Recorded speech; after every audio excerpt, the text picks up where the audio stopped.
friendships. And ayan, nakikita nyo ang ating recipe for today. Ang ating menu, pakbet. Simpleng-simple lang siya.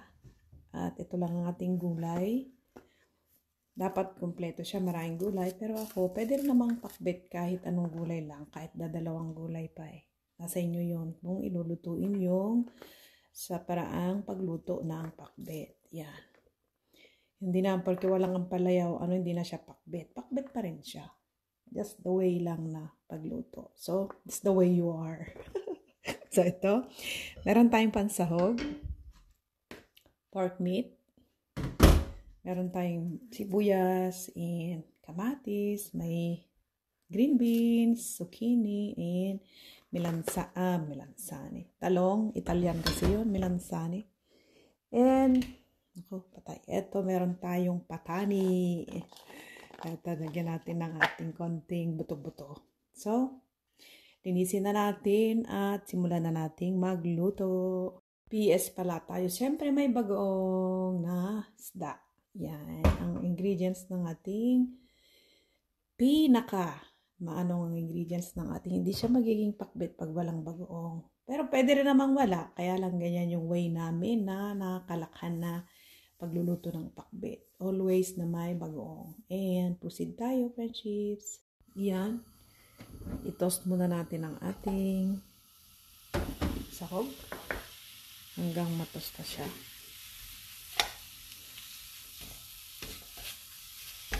Ayan.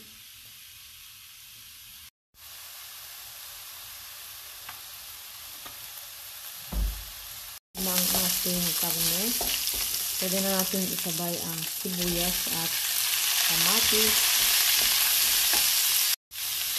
Lagyan natin ng bagong. Hindi naman ganun mga 3 kutsara lang. Saka natin lagyan ng sabaw. At pakuluin. Dahil dito natin ilalagay naman ang ating gulay. Ganyan ang pakbet namin. Konti lang ang sabaw. Ganyan lang siya. So, takpan natin. Palambutin natin yung meat at mamaya na yung gulay. Dahil medyo matagal-tagal tong ating patani, lagyan muna natin. Ayan, gano'n. Ayan, isunod na rin natin ang ating green beans. Mamaya itong talong at ating zucchini. Yan, ganyan lang friendships kagaya. Pakbet, my own version. Inventong pakbet. Meat, matet. Yan. So, hintayin lang natin maluto yan. Pero bago maluto, syempre lalagay natin mamaya ang ating zucchini at talong. Kasi mas matagal maluto tong talong ay ang ating sitaw. So, takpan ulit. Yan.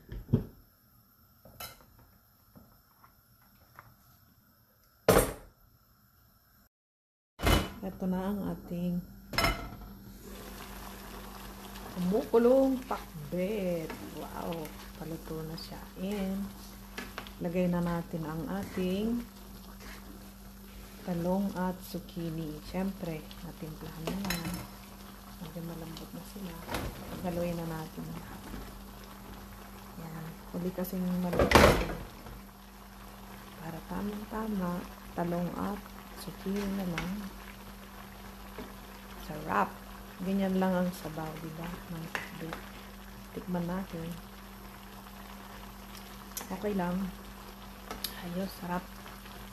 Takip ulit. And mga 10 to 15 minutes, luto ng ating pakbet.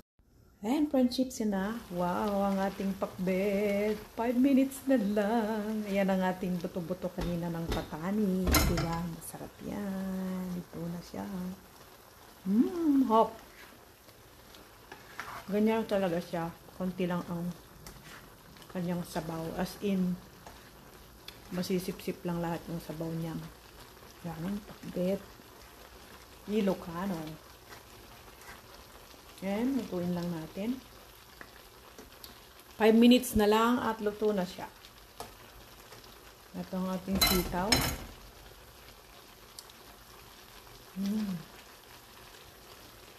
Diba? Isang takip pa.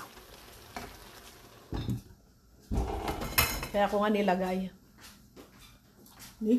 Yan na ang ating pakbet. Ayan. Luto na siya.